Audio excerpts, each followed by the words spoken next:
chegamos! Bem-vindo a mais um episódio do Outcast Podcast, um espaço neurodivergente, onde a gente troca informações, experiências com respeito e empatia. E hoje nós temos aqui Ana Schelk, ela que é uma sumidade da educação, que ela já é psicopedagoga clínica, é professora, mediadora, e hoje ela veio aqui para poder nos dar mais informações a respeito de todo esse universo e inclusive aplicado à educação. Ana, muito bem-vinda. Obrigada, prazer de ter você aqui. Muito bom você ter aceito o nosso convite. Obrigada pelo convite. Que aqui é um espaço para que a gente possa estar realmente conversando. Quero que você fique à vontade, porque aqui é uma conversa. Às vezes quando liga a câmera, quando tem microfone, as pessoas ficam meio inibidas, mas não, aqui é um espaço para que a gente possa conversar, trocar ideias e levar informação para quem precisa. Mas aí, me conta aí sua vida, sua jornada. Primeiro eu gostaria de agradecer o convite, tá? É muito importante. Geralmente eu não participo de nada e essas formações que eu tenho são formações que me ajudam muito na educação, mas eu não atuo como psicopedagoga, nem como neuropsicopedagoga ainda, tá? Ainda? Por enquanto eu sou mãe atípica, professora, mediadora, tá? Mas continuo estudando, não vou parar não. Não, tá? estudo é que não leva a vou gente, parar, pretendo fazer outra faculdade, psicologia, se Deus quiser. Eu também penso Eu quero fazer psicologia. Eu pretendo fazer psicologia. É um tema muito engraçado, muito interessante, né, Ana? Só que o que acontece? Os dias são muito agitados. Sim. Envolve muita coisa. O meu tempo, assim, precisaria ter 48 horas.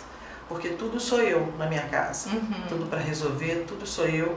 Sempre foi. Eu acho que é o papel das mulheres, né? No final das contas, verdade. E essas mulheres, assim, como a gente, né, que tem muita... né, eu sou uma mulher muito, assim, proativa, sempre fui. Exatamente. Líder. Proativa, líder, gestora da casa. E eu sou muito... isso cansa muita gente. Muito. Me cansa demais. Já teve dias que eu pensei assim, eu não vou aguentar de dar conta de tantas coisas. Parece que não, mas é muita coisa. Muita coisa. É muita responsabilidade com casa, trabalho e filhos. E filhos, principalmente. E pode continuar, né? O que você tinha me feito uma pergunta, você pode voltar. Eu vou te perguntar. Agora eu vou te responder. Porque eu quero saber, sim, pra você contar um pouco da sua história. Você já começou a contar pra gente. Contar um pouco da sua história, como é que foi você frente aos diagnósticos dos seus filhos, Sim. como que foi isso? Conta como a história. Eu vou resumir para você. Eu fui mãe mais velha, né? Eu fui uma mãe eu tinha mais idade. Quando eu fui mãe, eu fiz tratamento para ser mãe, né? E fiz muito tratamento para ter meus filhos, gravidez difícil. Aí tive meu filho. Meu filho, quando nasceu, ele era diferente. Ele era diferente, assim, das crianças que eu conhecia. Ele nasceu, basicamente, fazendo coisas que crianças normalmente não fazem. Ele, com menos de um ano, já queria digitar no computador direto, ficava querendo digitar. Os brinquedos que ele ganhava, ele não brincava como todo mundo. Por exemplo, o menino gosta muito de brincar com carrinho, né? Sim. A gente comprava brinquedos, eu comprava jogos pedagógicos, quebra-cabeça, eles sempre tiveram essa coisa do lúdico na vida deles. Livro de historinha, eu estava sempre... o tempo que eu tinha era todo disponível para eles. Porque o pai estava longe, o pai trabalhava fora. Então tudo era eu e eles. E o pai chegava à noite. Então assim, eles diferentes, o João sempre foi muito diferente. O carrinho, o pai dele tinha uma coleção de Hot Wheels. E o pai dele, o sonho dele era ter a coleção de Hot Wheels que ele não pôde comprar na infância. E aí ele tinha aqueles carrinhos, o João pegava os carrinhos e enfileirava os carrinhos, um atrás do outro. Eu não entendia muito bem naquele momento o que era aquilo. O pai dele falava assim, não entendo você compra brinquedo para esse menino, você compra muita coisa para ele não brinca com nada que você compra. Ele só fica com esse livro e quer digitar no computador. E aí o tempo foi passando, eu fui observando que ele não falava igual as outras crianças.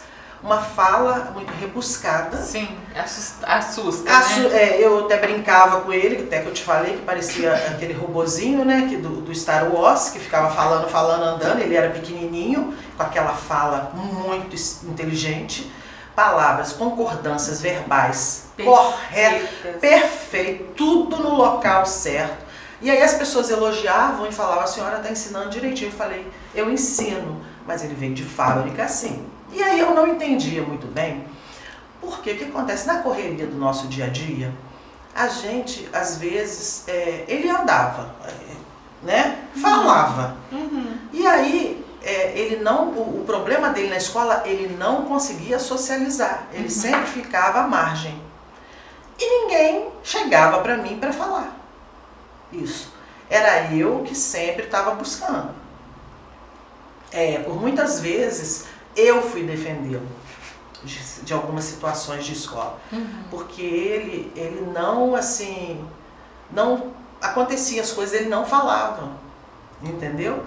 Tipo assim, de criança pegar merenda.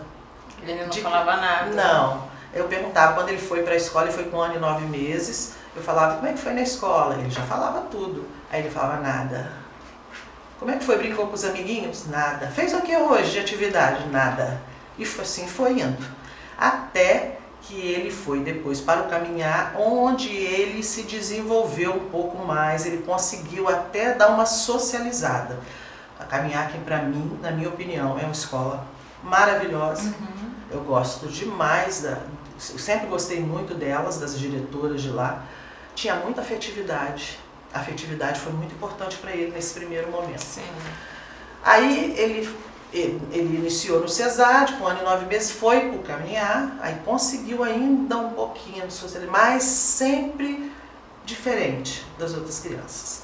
Aí ele estudou tão bem, eu esqueci de falar, no Madalena. Aí foi pior. O Madalena foi antes do caminhar. O Madalena tinham 45 crianças dentro da sala e 2 professoras. Entendeu? Entendi. E aí, quando ele chegou no caminhar, que melhorou, porque eram poucos alunos. Sim, e a afetividade contou muito nessa hora. E ele, João, foi indo, lia normalmente, muito bem na escola, notas excelentes. A doutora chamava ele de filósofo, porque ele sempre foi, e até hoje ele é. Ele é muito inteligente, tem umas falas muito inteligentes, tem aqueles hiperfocos que ele tem desde pequeno, né? Cada hora ele cisma com uma coisa e domina todos os assuntos. O assunto dele hoje, o hiperfoco dele, são relações internacionais e política nacional. E outros assuntos que eu não estou lembrando, que eu não estou lembrando nesse momento, porque às vezes ele acresce, tem um acréscimo, muda. Mas esses assuntos hoje, a política internacional, a política nacional são os assuntos dele hoje que ele conversa muito comigo. E alguns que eu não estou lembrando agora. E eu, assim, aí foi caminhando e eu levei ao médico porque eu comecei a observar que eu falava com ele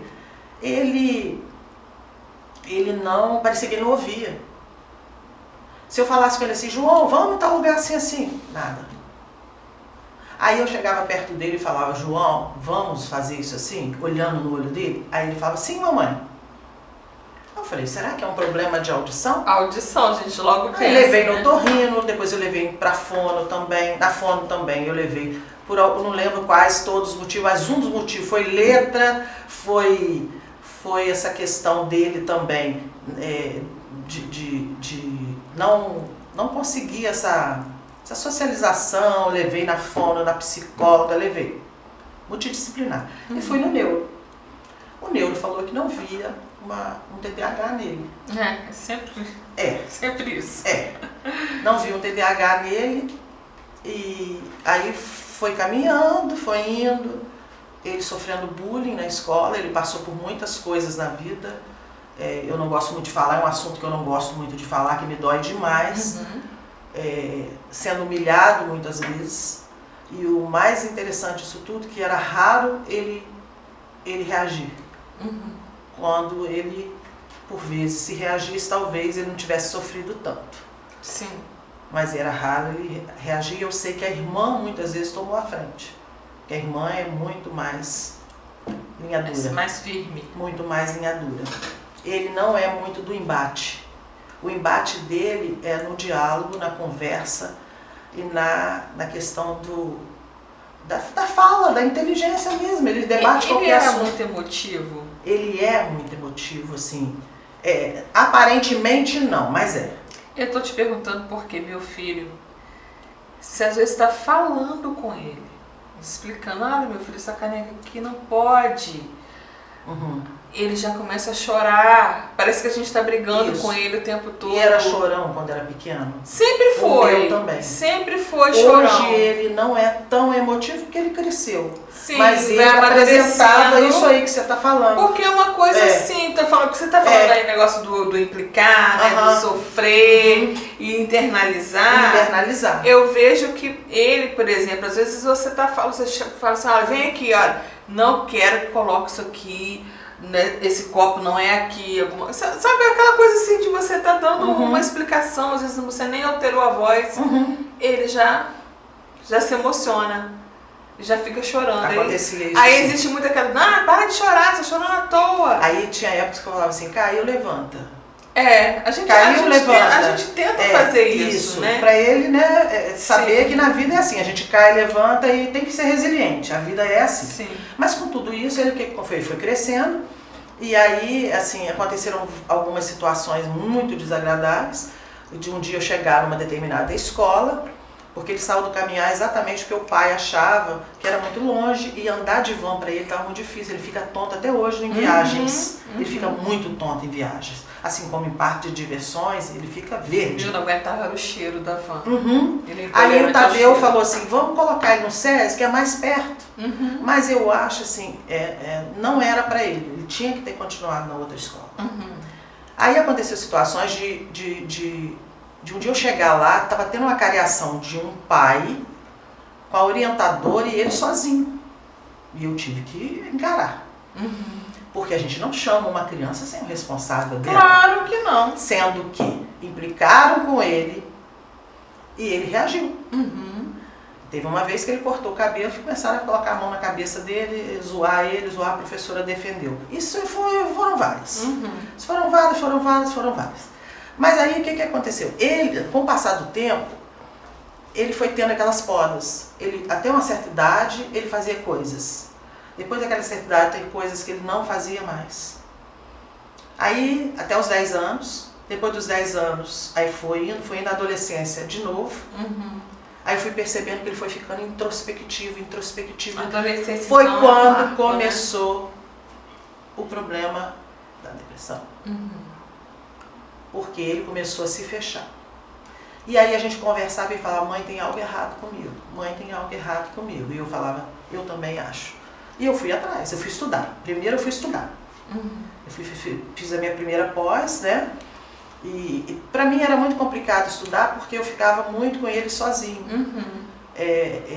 O meu marido sempre fora, eu não tenho família aqui. Eu tive que abdicar de muitas coisas para poder ser mãe e abdicaria novamente. E abdicaria até dessa matrícula que eu tenho hoje. Se meu marido tivesse condições de me sustentar, eu teria ficado só com eles. Eu tinha muito prazer de ficar com os meus filhos como tenho até hoje. E aí o que aconteceu? Mãe, tem alguma coisa errada, eu também. Ele é muito inteligente, ele sabe que tem, ele é muito letrado. Para conversar com ele é muito complicado, porque você tem que estar muito preparado. Porque o argumento dele é forte. O argumento dele é forte. Você tem que rebater na classe, para você, entendeu? Porque a teimosia também, tem a questão da teimosia. E eu converso muito com ele. E aí foi indo, e eu fui pro Cassi. Aí, antes do Cassi eu levei ele numa psicóloga, que ela colocou assim, eu contei essa história, ela colocou síndrome de Asperger de uma interrogação, porque ainda tinha síndrome de Asperger no manual. No meu caso. Aí eu não gostei dela não. Eu não gostei dessa médica não. Achei que ela fez um pouco caso. Quando a gente vai receber uma família, um pai e uma mãe preocupada com esse filho, a gente tem que dar uma atenção maior. Com certeza. Eu não gostei. Aí eu fui pro Cassi. Aí, lá no Cassi, eu comecei a fazer os testes com a psicóloga, com a fono. E aí ele me contava tudo que acontecia lá. Tipo assim, ele não queria fazer terapia em grupo. Que a psicóloga às vezes falava determinadas coisas assim, e era para diagnosticá-lo. Ele falava, mãe, eu não gosto. Eu falava, mas ela quer diagnosticar você, ela precisa. Então ela precisa estar fazendo isso aí para poder laudar você. Você vai ter que aguentar. E foi ainda até que saiu o diagnóstico aos 15 anos. Ele era Asperger. E foi no dia que eu recebi o diagnóstico dele, eu já sabia. Quando ela tirou o laudo de dentro da gaveta, eu já sabia o que ele era. Eu tinha certeza que ele era. E ele também. Nós dois sabíamos. Eu chorei muito nesse dia. Foi um misto assim, de emoções, como se eu tivesse... porque a gente já nasce culpada.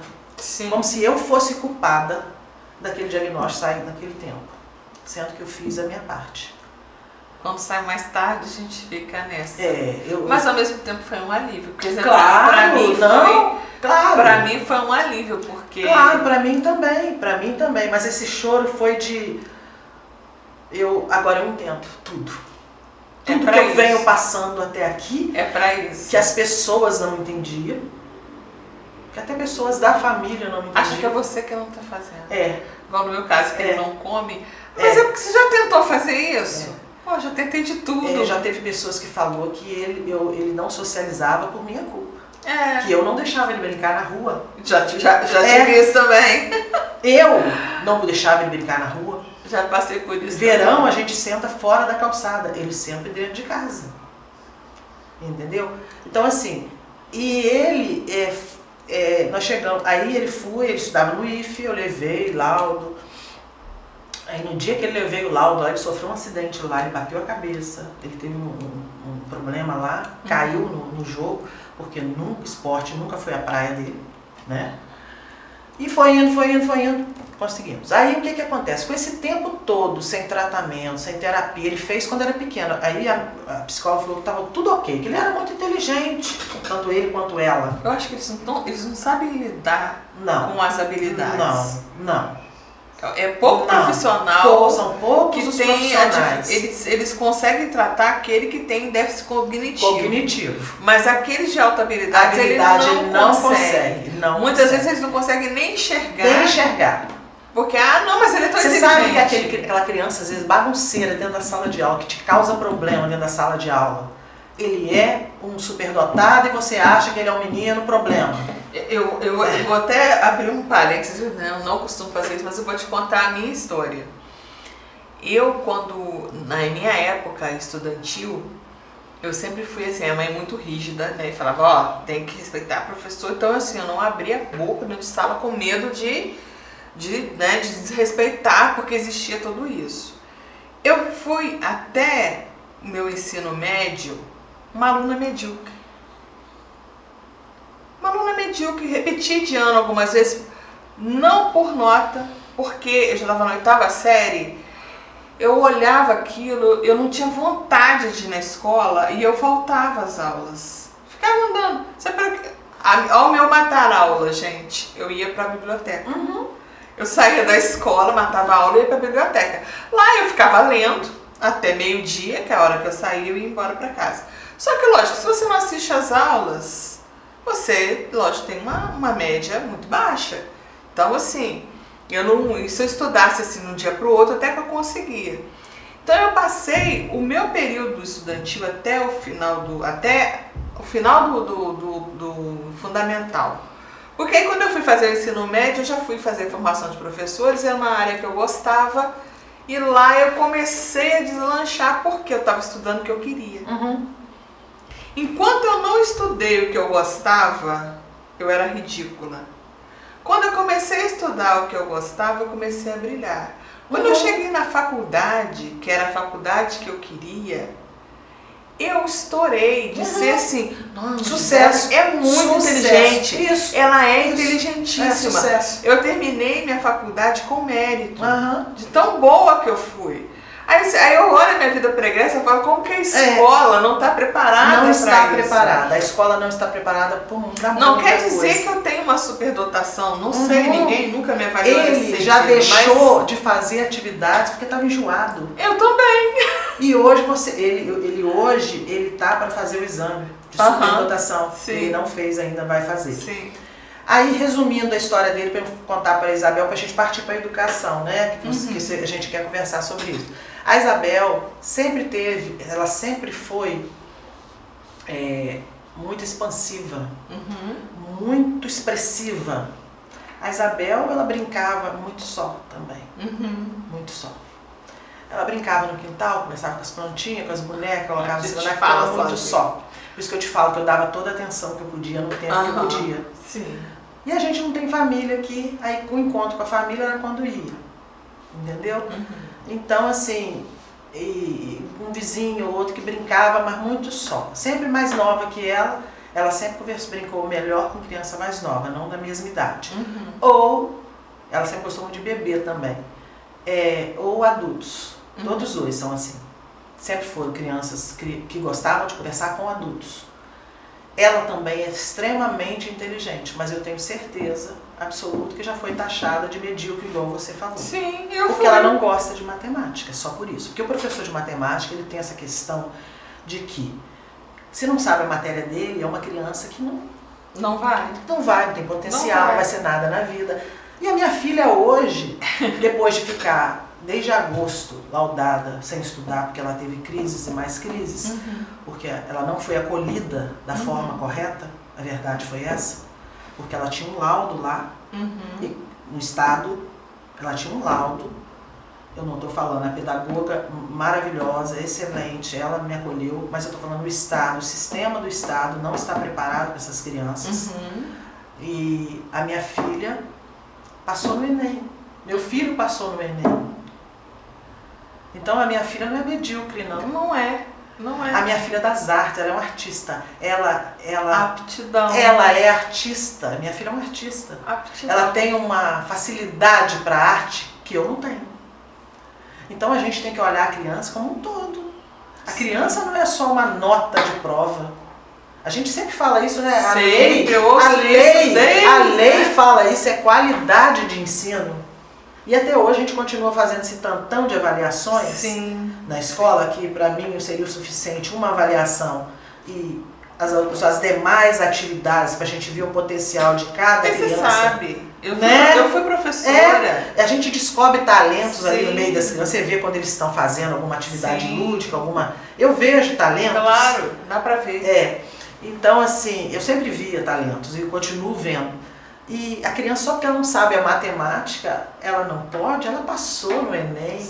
E assim, eu chorei no dia que eu estava contando para uma amiga, aí as meninas até vieram, porque é muita emoção, porque só a gente que sabe o que a gente passa. Ninguém sabe. Não. Todo mundo pensa assim, a mãe autista é barraqueira, a mãe autista é brigona, a mãe autista gosta de arrumar problema. Não. A mãe autista acha que o filho dela merece ter o lugar dele. Exatamente. E eles podem ser o que eles quiserem. Dentro, né, das potencialidades de cada um, respeitando o momento, o tempo deles, podem ser o que eles quiserem ser. Tanto que eles estão na faculdade. E a professora chamou ela de turista, porque ela ia se regular no banheiro. Igual você falou, que você saía toda hora. Eu saía toda hora, não ia na escola. A minha filha ia se regular escondido porque ela mascarava o que ela sentia. Não, eu saía para a biblioteca. Por que eu ia para a biblioteca? O meu foco, o meu hiperfoco sempre foi eu aprender. Só que eu não conseguia aprender ali. Tanto que até a matemática. Eu lembro que eu terminei o ensino médio, na época era vestibular que tinha que fazer, e era uma vez por ano. Eu lembro que eu terminei o ensino médio e eu não tinha passado em nenhuma faculdade, ou seja, eu estava no limbo. Aí eu queria eu queria prestar vestibular naquele ano, eu comecei a estudar. Eu não tinha dinheiro para bancar cursinho, porque era mais caro, né? Eu estudei escola pública. Claro. Eu lembro até hoje, é uma coisa assim que eu conto até com orgulho, que para mim foi uma superação. Eu sempre fui péssima em matemática. Mas é péssima mesmo, de tirar zero. Eu peguei um livro, aquele manual do 2º grau, que era um livro só que você estudava os 3 anos. Eu peguei aquele livro e fui lendo de capa a capa. Eu consegui aprender matemática. Ontem minha filha estava com dificuldade em expressão. Eu olhei e falei, olha, eu sei fazer isso aqui. E fui ensinando a ela a fazer aquilo. Uma coisa que eu aprendi quando eu tinha 13 anos, gente, isso já vai mais de 40 anos. Mas porque eu aprendi sozinha, não aprendi com o professor. Ela hoje fala assim, mãe, você faz conta de cabeça? Eu falei, aprendi sozinha, no sofrimento, porque eu não tinha ninguém para ensinar, não tinha ninguém para, né, para estar pagando aula particular para mim. Eu tive que aprender na marra e aprendi. E aí você fica, precisava e você fica esse estereótipo, como no caso dela, de ser uma aluna que não atinge a nota. Aí fica aquele, ela não sabe nada. Aí essa aluna que não atingiu a nota, que sofreu esses 3 anos de ensino médio, chegou lá e passou no Enem. Exatamente. E ela está fazendo nutrição. É um orgulho muito grande. E ela está brilhando porque agora. A minha filha teve crises e mais crises. E eu sei o que eu passei. Sim. Esse ano passado foi muito difícil, tanto para mim quanto para ela. E um segurando na mão do outro. O João me ajudando com ela me ajudando com ele, o meu marido também no tempo que podia, porque ele também não... Ele acredito que ele seja autista, tá? Isso eu tenho certeza que ele é autista, não vou falar eu acho, eu tenho certeza que meu marido é autista. E aí ele segurava na mão do jeito que dava, de acordo com ele também, né? Com o jeito dele ser. Sim. Mas ele tá sempre ali pra gente. Eu acho hoje, as professoras de matemática, elas têm que mudar o perfil delas. Eu tenho hoje na minha escola uma professora, eu vou citar o nome dela aqui, ela chama Emanuele. Essa Emanuele, essa moça é uma benção, ela foi aluna da escola. E o modo dela ensinar, a paciência, o amor pela profissão que ela tem, a gente fica embevecido de assistir a aula dela. Porque para ensinar matemática você tem que gostar muito. Gostar de dar aula, gostar de pessoas, você tem que gostar, porque você tem que entender que a pessoa às vezes não vai atender aquilo ali. Nem todo mundo é das exatas, tem gente que é das humanas. E não consegue. Exatas, pra mim, fora. Tem gente que não consegue. Eu não gosto. Mas tem gente que gosta, eu sou das humanas, sempre fui. E meus filhos também. O João vai bem nas duas, mas ele não se liga muito na matemática não. Ele gosta de física, química. É engraçado também gostar. A matemática ele faz, mas ele sabe. Mas assim, a Isabel não gostava, mas eu acho que a Isabel, a matemática, foi a partir do 3º ano que ela começou a pegar pinimba. Por conta disso que eu tô te falando. O professor faz toda a diferença. Faz toda a diferença. Ela só foi pegando o professor. Eu falei esses dias para ela, se você pegar essa professora que eu tô atuando como mediadora na sala dela, que paciência, tem mais, tá? Nós temos bons profissionais. Pelo amor de Deus. Não são todos que são. Nós temos muito bons profissionais. Essas meninas, essas mediadoras trabalham de uma forma assim que eu fico assim apaixonada, ganhando o que elas ganham. Sim. Com tanto amor, tanto desvelo, tanto carinho com essas crianças. E assim, não ganha para isso. Não, mas é só pelo amor. Por amor, por ajudar o outro. Por ajudar o outro. Por servir, né? A gente está aqui para servir, né? Então, assim, o olhar da escola, a estrutura toda, eu acho que tem que mudar isso aí. Tem que mudar. Não, isso eu ouço, principalmente para dar inclusão. Isso eu ouço desde a minha época, né, de escola. E olha que quando eu fiz normal, né, a inclusão era utópica. Era aquela inclusão que era feita o seguinte, não era inclusão, era inserção. Porque tinha sala especial e as outras... Exclusão. E as outras exclusão, né? Pra você ter ideia, eu fui considerada tão medíocre, porque eu não queria fazer aquela atividade maçante. Quando eu estava na 3ª série, eu fui levada para uma sala dessa, uma sala especial. Porque eles entenderam... Porque você não atendeu na matemática. Não atendi em nada. Por quê? Eu achava que a professora de matemática, ela passava o dever no quadro e ela queria que fosse rápido. Então, eu não conseguia fazer rápido. Então, eu, naquela minha lerdeza, porque eu estava ali no quadro, ao mesmo tempo que eu estava ali, eu estava pensando nos gnomos que moravam na árvore ao lado. Minha Isabel. Né? Eu estava viajando na maionese do sol nascente. Isabel. E ela passando o dever. Criatividade isso aí, tá? Então, imaginação, criatividade. Eu não conseguia. Aí o que eu fazia? Eu não copiava. Caramba, terminou, terminei. Todo mundo falando, eu também terminei. E não copiava o dever. Quando ela, um belo dia, ela pegou meu caderno, não tinha nada anotado. Eu sempre tive dificuldade de ter caderno. Nunca consegui. Não tinha nada anotado. Ah, nossa, naquela época batia, né? Levei uns cascudos, você vê, apanhei na escola. Levei uns cascudos e me colocaram numa sala dessa, que era uma sala especial. Te bateram na escola? Me bateram. Gente. Isso foi em 80 e poucos. É? Aham. Me bateram e me colocaram naquela escola. Mas aí você vê como que era todo um conjunto da obra que eu não cheguei em casa e contei pra minha mãe. Porque senão eu ia levar uma coça. Então eu fiquei quieta. Então eu passei 3 meses numa sala especial. Uma sala com crianças com problemas tinha criança ali que Excluída. Excluída, que não sabia. Exclusão. Na verdade, assim, a dificuldade de aprendizado, mas assim, eles sabiam ler, sabiam escrever. Inclusive, uma dessas meninas que estavam nessa sala especial comigo, hoje é advogada. Hoje é advogada. Eu conheço uma advogada que foi chamada de burra. E hoje ela deve ganhar muito mais que a professora que chamou ela de burra. Então a gente tem assim, coisas que a gente vê. Eu também fui chamada de burra no meu primeiro ano de escolaridade. Burra.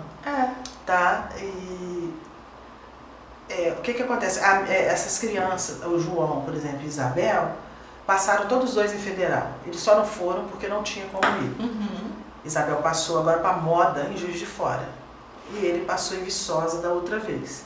Mas não teve como ir. Ele passou também para uma faculdade em Portugal. Já tem vários anos. Falei, vai estudar em Portugal, estuda aqui do lado, pelo amor de Deus. Como é que eu vou te manter em Portugal? Sim, lógico. Aí a questão mais logística. Mas também não tem graça, estuda aqui. Aqui também tem faculdades boas, né? Tem gente que gosta muito de fazer graça, né? Estudar lá em Portugal. Fosse um Harvard da vida, a gente até Princeton, até relevava. Mas eu acho besteira também.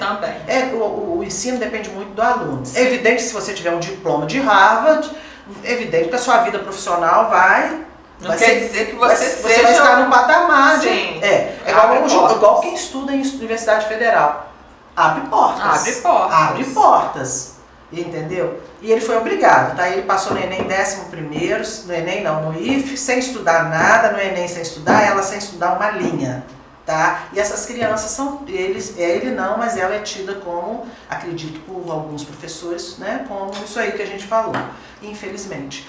E isso acontece com muitas crianças, gente. Sim. A gente pode destruir a criança só com uma palavrinha. Sim. Só com uma palavrinha. E assim, lógico que isso foi mudando, mas assim, no tempo que eu estudava, as professoras, elas não tinham muito tato, não.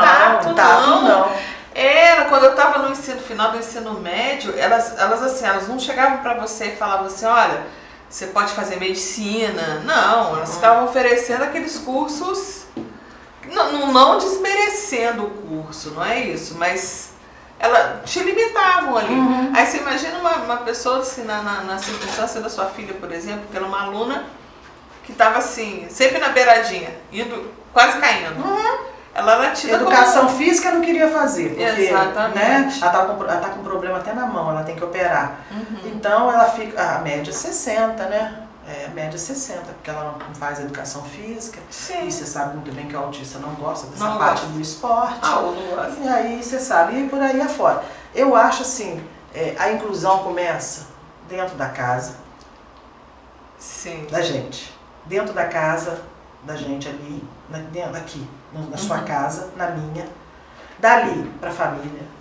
Da família para a escola e sociedade. O que acontece? Eu vejo muitas campanhas, tudo muito bonito. Vamos colocar o Cristo Redentor azul, né? Vamos colocar a caminhada do autismo, tudo é muito bonito, mas eu acho muito marketing também. Eu gosto de coisas mais concretas, ações. Hoje a gente tem uma demanda, por exemplo, na Cacita, em outros lugares, muito grande e pouca oferta. Sim. Eu acho que tem como ter mais oferta. Sim, a lista de espera é gigante. Outra coisa, não tem concursos nessas áreas, são contratados.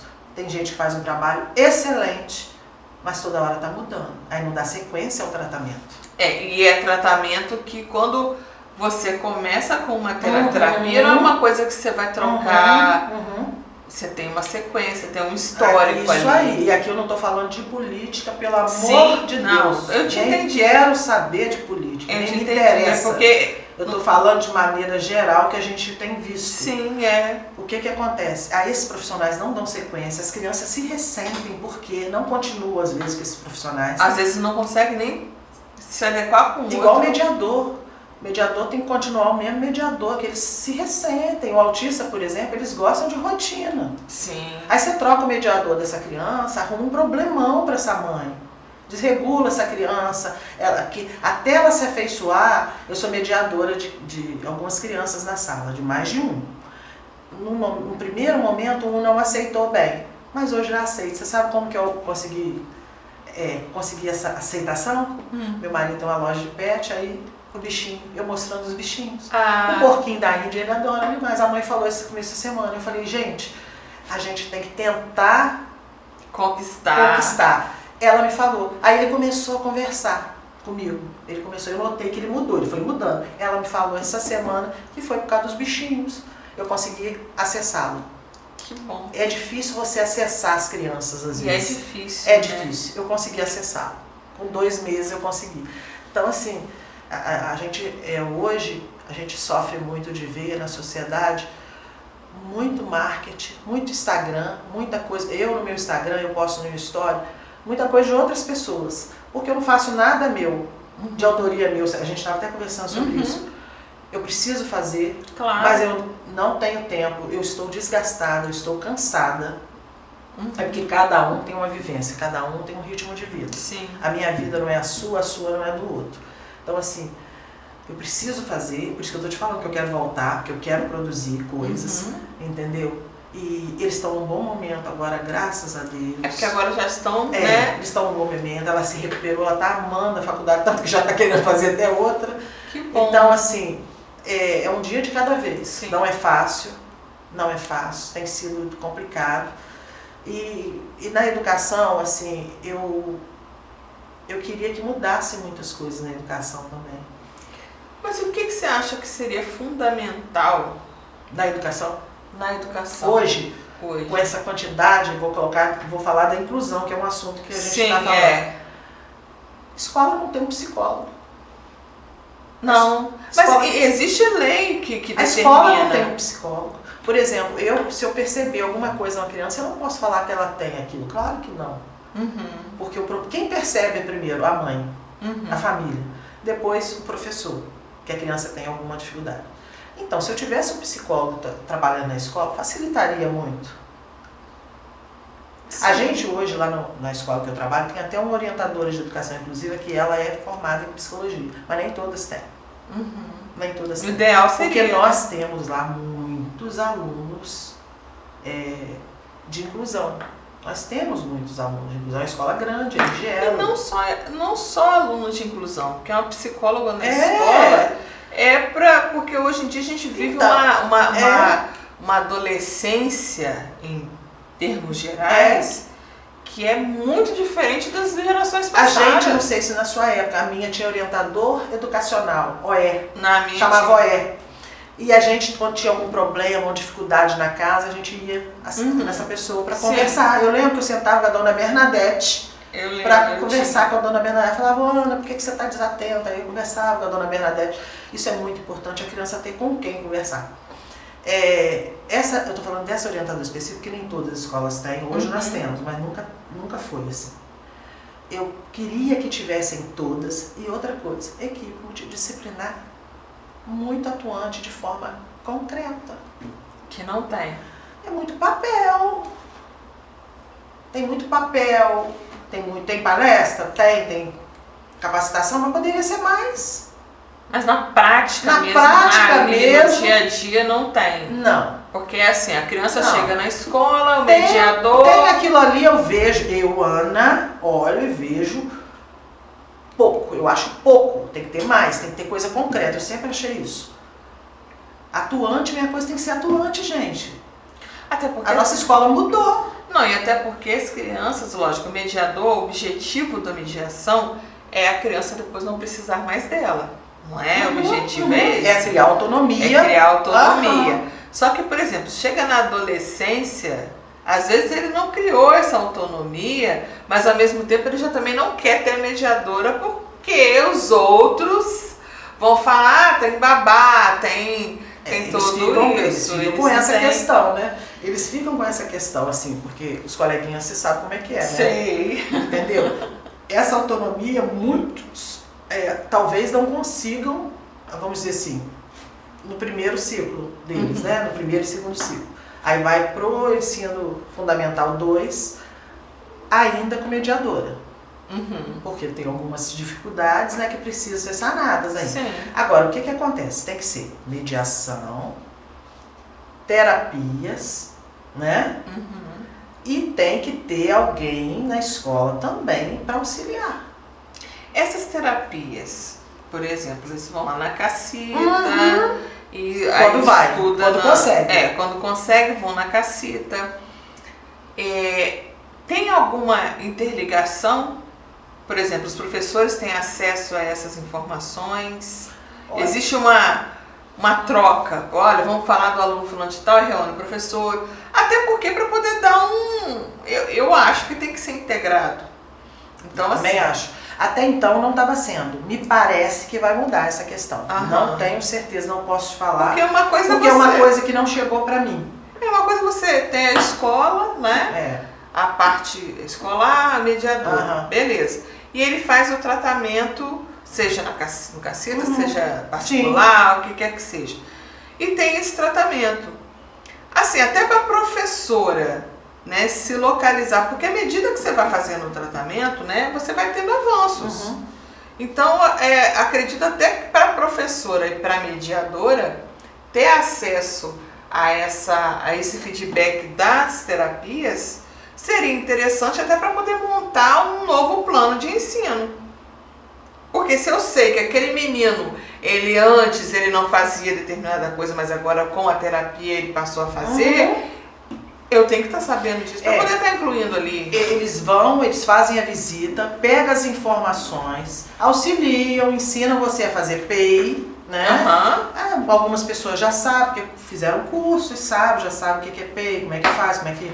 né? Mas tem pessoas que têm uma certa dificuldade e às vezes o professor da turma também tem que auxiliar nessa parte e também tem dificuldade. Hoje todo mundo tem que estudar, todo mundo tem que estudar. A informação está aí para todo mundo, não tem como hoje você falar, igual a minha filha um dia chegou para mim, mãe, eu ouvi de uma professora que a apraxia da fala é preguiça de falar. Não. E você escuta coisas que você fica assim apavorada. Você acha não falou pra ela, falou que achava que a apraxia da fala era uma preguiça da criança de não falar. Pelo amor de Deus, gente. Então, mas eu não posso. Existe aí que você tocou num ponto que eu gostaria de te perguntar. Você enquanto mediadora, você está na atividade, você busca estudar muito. Mas a internet, que é a nossa fonte, por exemplo, principalmente a gente que mora no interior e que não tem acesso a outras universidades, a cursos presenciais, como era antigamente. Então existem, à torta e à direita na internet, vários cursos. Sim. Nem todos são confiáveis, obviamente. E se você não conseguir fazer cursos completos, faz workshop, tem vários workshops de 3 dias, não sei quantos dias, mas eu já fiz cursos já. Eu fiz Saber Autismo, Cantinho da Terapia, estava fazendo PROAC. Você pode fazer online, grátis. Esse é pago. Mas tem grátis também. 3 dias. Mas se você quiser ficar, se aperfeiçoar, saber mais, aí você já tem que pagar, né? E tomar você muito, tem que se mas tem aprofundar. que tomar muito cuidado também com o que está se oferecendo, porque... Não, mas é curso sério. Agora, tem cursos que eu gostaria de fazer e eu não posso, porque eu não tenho condição de fazer. Porque são cursos caros. Por exemplo, uma coisa que eu gostaria muito de ir e eu não consigo ir em seminários. Eu sou louca para ir em seminários. Teve um em Campos, vai ter agora em Campos, acho que agora em junho, seminários, né? E eu não consigo ir. É porque é muito caro. Porque eu gasto muito atualmente com coisas que não vem ao caso, que meus filhos precisam. Mas a escola, ela não se pronuncia no sentido de estar custeando essa... A Secretaria de Educação custeou algumas vezes, mas para quem está naquele meio ali, né? Seletivo. É quem trabalha com educação inclusiva. Aí eles pegam essas pessoas e pagam o curso e vai. Mas não acontece sempre, tá? Sim. Deveria acontecer sempre, mas não acontece sempre. Porque o ideal seria 100% do... E eu acho, Gisele, que hoje, igual a gente estava conversando, por que eu não notei de cara que meu filho seria autista?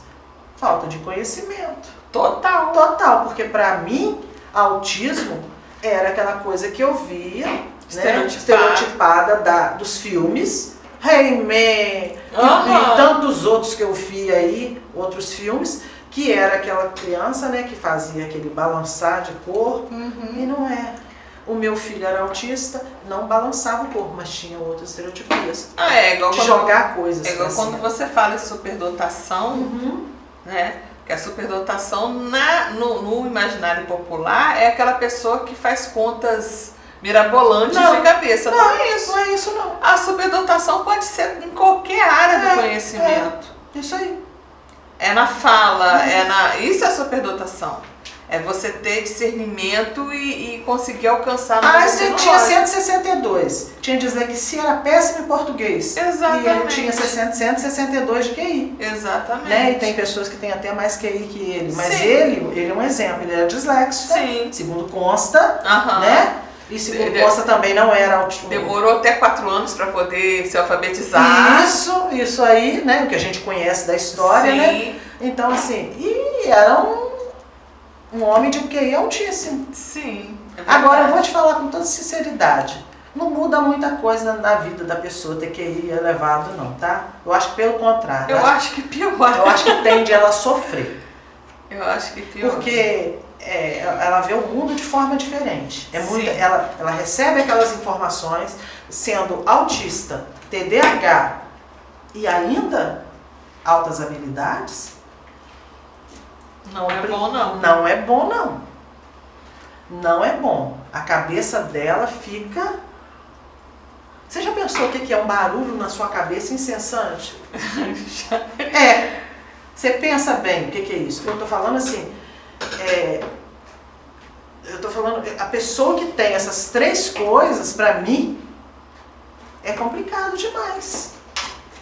É difícil demais. A gente tem vários pensamentos, a gente tem pensamentos às vezes intrusivos, sim, né? Sim.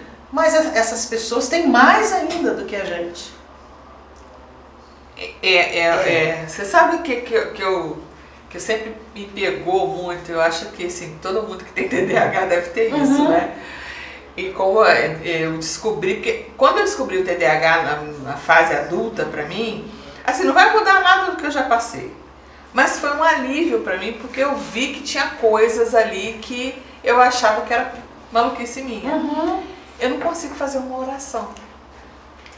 Porque quando eu começo, se eu fecho os meus olhos e começo a orar, no meio da minha oração eu fico assim, nossa, esqueci a torneira aberta. E agora eu tenho que... Não, eu não consigo me concentrar. Parece assim que eu não sei pegar e ficar concentrada numa oração, num pedido, naquele momento ali. Quando eu estou naquele momento ali, eu estou pensando em 1000 outras coisas. E se a pessoa que está do meu lado fala uma palavra, automaticamente meu cérebro acha uma música que tem aquela palavra. E fica viaja, né? E fica tocando, e fica tocando aquela música na minha cabeça. É por aí. São muitos pensamentos. É muito difícil. São muitos pensamentos. Eu, assim, teve uma médica que falou comigo, uma psiquiatra falou que eu tinha uma ansiedade que beirava a hiperatividade. O que ela notava? Todas as vezes que eu ia ao consultório, mas eu estava numa fase muito difícil, eu também não fui buscar. Porque eu já tinha outro diagnóstico, eu não queria buscar mais diagnóstico. Eu não queria mais. Entendeu? Eu já tinha tanto diagnóstico, é tanto CID, eu não queria mais. Aí eu falei, não vou atrás, mas eu também desconfio que eu seja. Lá em casa eles falam que eu sou hiperativo. Eles falam comigo. Porque outra coisa que o hiperativo tem, além de ser inteligente, né? É inteligente, faz muitas coisas ao mesmo tempo. Faz. Assovia e chupa cana. Talvez não bem. Mas assovia e chupa cana. Talvez. Doutora Ana Beatriz, ela é TDAH, né? Doutora Ana Beatriz.